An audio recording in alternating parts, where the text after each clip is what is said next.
पिछली क्लास में हमने सिलेजिनेला और सिलेजिनेला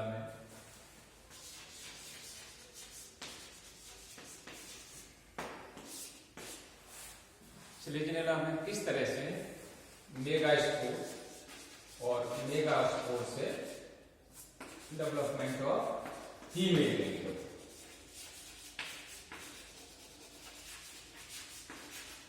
ये अपन पढ़ रहे थे।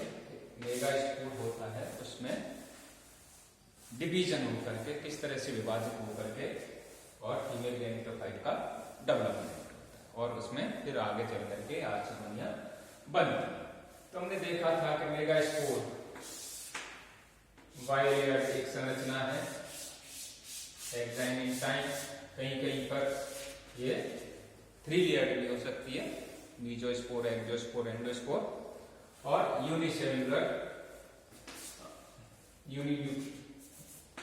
हैप्लॉइड, सिंगल न्यूक्लियस,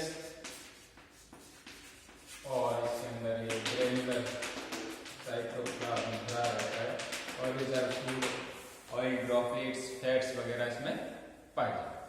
फिर इसमें डिवीजन होता है और इसमें 3 न्यूक्लियर डिवीजन होकर के और लास्ट में वैक्यूल का डेवलपमेंट होता है। अगर ये त्रिस्तरीय संरचना है तो एक्सोस्पोर और मीजोस्पोर के मध्य में रिक्त का वैक्यूल का निर्माण हो जाता है, या फिर एक्साइन टाइम और सेंटर में इसमें वैक्यूल का निर्माण हो।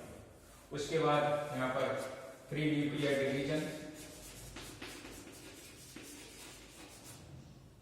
डिवीजन हुए थे, डिवीजन से ये मल्टीन्यूक्लिएटेड संरचना बन गई थी। पेरीफेरी की तरफ न्यूक्लियस यहाँ पर स्थापित हो जाते हैं, एपिकल एंड की तरफ इनकी नंबर ऑफ न्यूक्लियस अधिक होता है और उसके बाद में लास्ट में डायफ्राम बन जाता है ये, और फिर इन सभी के मध्य में सेल वॉल का फॉर्मेशन होकर के और ट्राइरेडिएट रिज जो ऊपर की साइड में वो फट जाता है और नीचे वाला स्टोरेज रीजन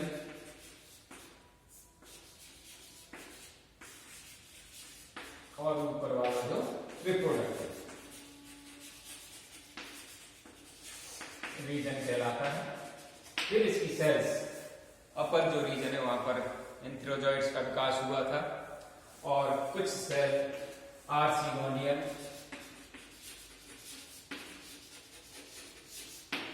इनिशियल्स के रूप में काम किया। आर्चिगोनियल इनिशियल में हमने देखा था कि उसमें डिवीजन हुआ था और ऊपर की तरफ एक कवर सेल बनी थी, अंदर की तरफ ये सेंटर सेल का डेवलपमेंट हुआ था। इस तरह से डायफ्राम यहाँ पर और यहाँ पर ये राइजोइड्स और आर्चिगोनिया का जो रिप्रोडक्टिव रीजन था वहां पर इनका डेवलपमेंट होता है। कवर सेल में डिवीजन हुए इस तरह से, फिर इस तरह से 4 सेल, और इसके बाद फिर इनमें इस तरह से ये एक सेल के 2 लेयर बन जाती है, अपर एंड लोअर, और इसकी नेक सेल्स का निर्माण हो जाता है। कवर सेल्स इसकी हाइट होती है 2 सेल, जैसे अपन देखें तो 4 नीचे की और 4 इनके ऊपर 8 सेल ये बन जाते हैं। सेंट्रल सेल में डिवीजन होकर के प्राइमरी नेक सेल्स और प्राइमरी वेंट्रल सेल का निर्माण होगा। फिर इसमें डिवीजन हुआ और इससे वेंट्रल कैनाल सेल और एग सेल का निर्माण हुआ था या बनी थी। इस तरह से यहां पर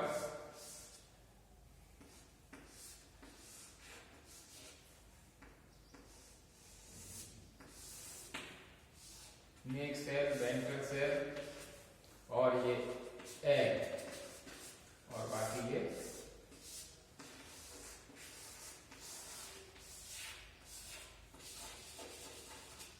अपना स्पोर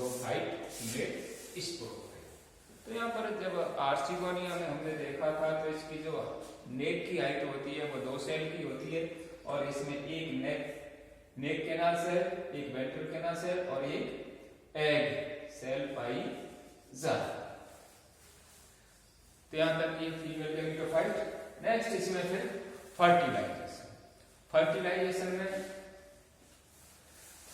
नेक सेल और वेंट्रल सेल नष्ट हो जाती हैं और इससे म्यूसिलेज सबस्टेंस बनता है, सलेस्मीय पदार्थ बनता है और इसके बाद ये पानी एब्जॉर्ब करके और फट जाती है और यहाँ पर एक एंथियोजॉइड्स के लिए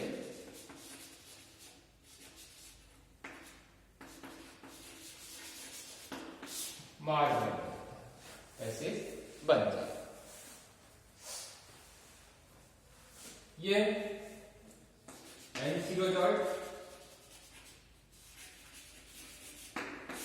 बाइफ्लैजिलेटेड अपन ने या सिलेटेड इस तरह की संरचना मीन्स मोटाई और ये इसमें एंटर कर जाएगा। ये सारी की सारी जो प्रोसेस होती है वो आर्चिगोनिया में या मेगास्पोरेंजियम में, आर्चिगोनिया मेगास्पोरेंजियम होती है तो वहां पर पार्ट दोनों में फ्यूजन और जाइगोट से बाद में oospore का डेवलपमेंट क्या बन गया, डिप्लॉयड जाइगोट और उसके बाद oospore। यहाँ पर ये फर्टिलाइजेशन हो गया। नेक्स्ट इसमें एम्ब्रियो का डेवलपमेंट होगा और उसके बाद पुनः एक स्पोरोफाइट का या नए प्लांट का डेवलपमेंट। जाइगोट में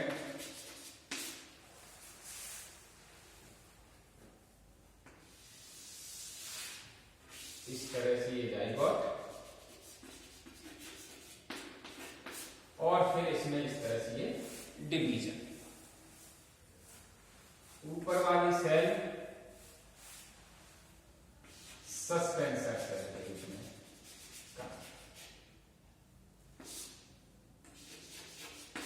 इससे सस्पेंसर का निर्माण।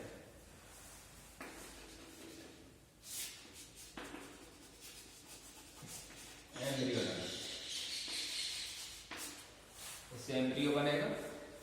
इस सेल में सस्पेंसर सेल में आगे डिवीजन हो भी सकते हैं और नहीं भी होते हैं। अगर इसमें डिवीजन होते हैं तो इसमें बहुत सारी इस तरह से ये सस्पेंसर बन जाएगा जो इस एम्ब्रियो को, डेवलपिंग एम्ब्रियो को गैमेटोफाइट के अंदर की तरफ धकेल दिया।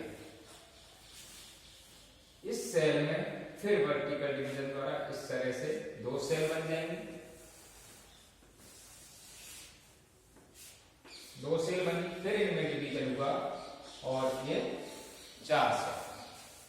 4 सेल के बाद एक एपिकल सेल का निर्माण होगा। एक सेल तिर्यक या ऑब्लिक डिवीजन होकर के और इस तरह से यहां पर एपिकल सेल का निर्माण हो जाता है। फिर इन 4 सेल में एक और डिवीजन होकर के और 9 सेल वाला एक एपिकल सेल और 4 नीचे वाला टियर, 4 ऊपर वाला टियर, इस तरह से 9 सेल की संरचना बन जाती है। कितनी सेल बन जाती है यहाँ पर? 9 सेल। और ऊपर वाला ये सस्पेंसर वाला भाग है।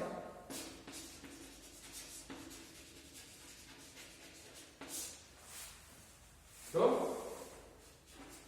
4+4+1 ये 9 सेल, एक एपिकल सेल और ये 9 सेल बन जाएंगी। अपर टियर की 4 सेल, लोअर टियर की 4 सेल। फिर इनमें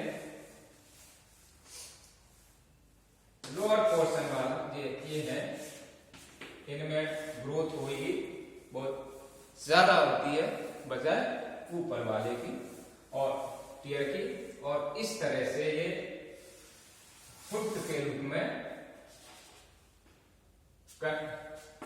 बन जाए। यहां पर फुट और ये एपिकल पोर्शन और ये सस्पेंसर बन जाएगा। फुट का निर्माण हो जाएगा, यहां पर एपिकल रीजन बन जाएगा। नेक्स्ट कंडीशंस में इसमें डिवीजन हो करके फुट बना और लीफ वाला पोर्शन बन जाता है, यानी इसमें 90 डिग्री के बाद फिर ऊपर की तरफ 180 डिग्री में ये मुड़ जाएंगे डिवीजन के द्वारा। तो इस तरह से ये फुट और यहां पर ये एपिकल रीजन और ये फुट वाला पोर्शन जो स्टोरेज रीजन के रूप में काम करेगा। ऊपर वाले जो सेल थी गैमेटोफाइट की, उसमें क्लोरोप्लास्ट का भी डेवलपमेंट हो गया था। नेक्स्ट कंडीशंस में यहां से रूट का फॉर्मेशन, रूट इनिशियल, और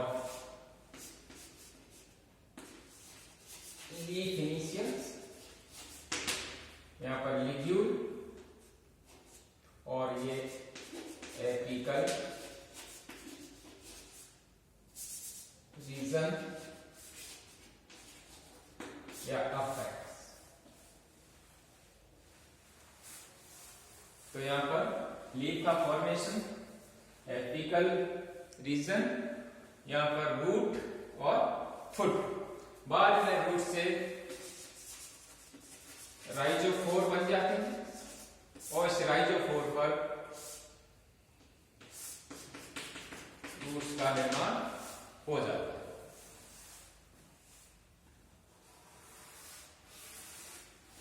और यहां पर से न्यू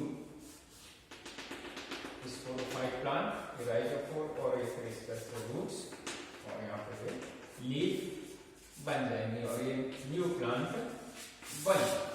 इस तरह से श्लेष्मिला में मेगास्पोरेंजियम, मेगास्पोर से मेगास्पोरेंजियम, और इसमें मेगास्पोरेंजियम में दोनों मेल एंड फीमेल गैमेटोफाइट पाए जाते हैं और इसी में फिर फर्टिलाइजेशन होगा। उसके बाद यहां पर जाइगोट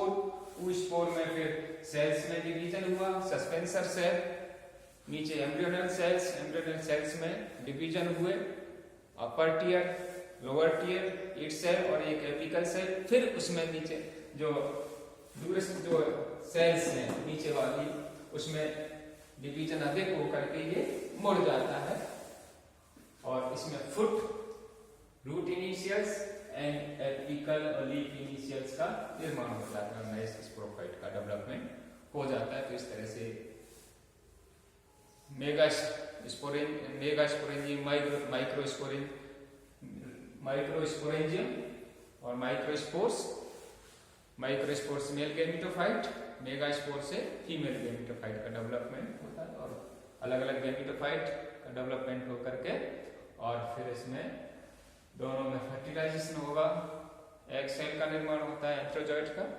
और लास्ट में जाइगोट से एक नए स्पोरोफाइट का डेवलपमेंट हो जाता है जो जड़ तना पत्तियों में डिफरेंशिएट हो जाता है या नया पौधे का निर्माण